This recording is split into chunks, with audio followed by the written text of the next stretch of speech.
د لغمان والي وایي د ولایت مقام ټول مامورین د دنیایي اخروي او اداري مسؤلیت په خپل اداري چارې په نوي فکر سره پیل کړي.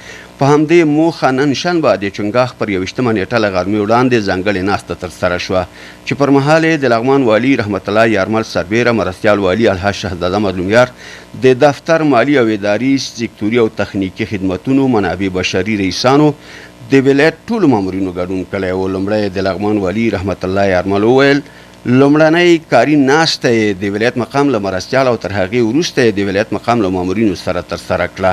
هغه ویل ولایت مقام د ټولو مامورینو ګډ کور دی، نو ټولو ته پکار ده چې په دې ګډ کور کې خپلې ورسپارل شوې چارې په ښه شکل سره اداره او مدیریت کړي تر څو د ټولو مراجعینو کارونه په خپل وخت سره پای ته ورسیږي.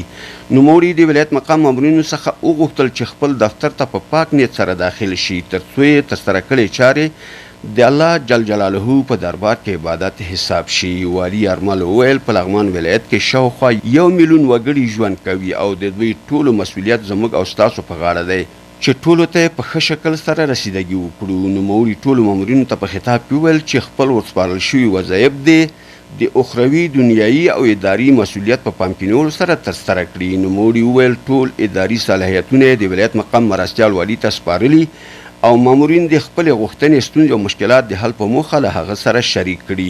یارمل وویل ټول مامورین دي چې له حکومت سره کوم تړون کړی هغه ته د تعهد ښکاره کړي او زیاته یې کړه چې هیڅ مامور حق نه لري چې د ولایتي ادارې او نظام پر وړاندې په ټولنیزو رسنیو کې منفي نظر څرګند کړي. والي مامورینو ته په خطاب کې وویل د مراجعینو سره د ښه چلند ترسره کړي او د دوی کارونه دې په خپل وخت خلاص کړي تر څو هغوی د مشکلاتو سره مخ نشي. هغه ویل د ولایتي ادارې په ټولو سکتورونو کې ورته اداري او اخلاقي فساد د منلو نه دی او له سرغړونکو سره به جدي قانوني چلند ترسره کړي. هغه له مامورینو وغوښتل چې خپلې حاضرۍ ته ځانګړې پاملرنه ترسره کړي او د رخصتۍ په برخه کې دې د ولایت مقام له مرستیال څخه اجازه واخلي او خپل مشکلات دې حل کړي.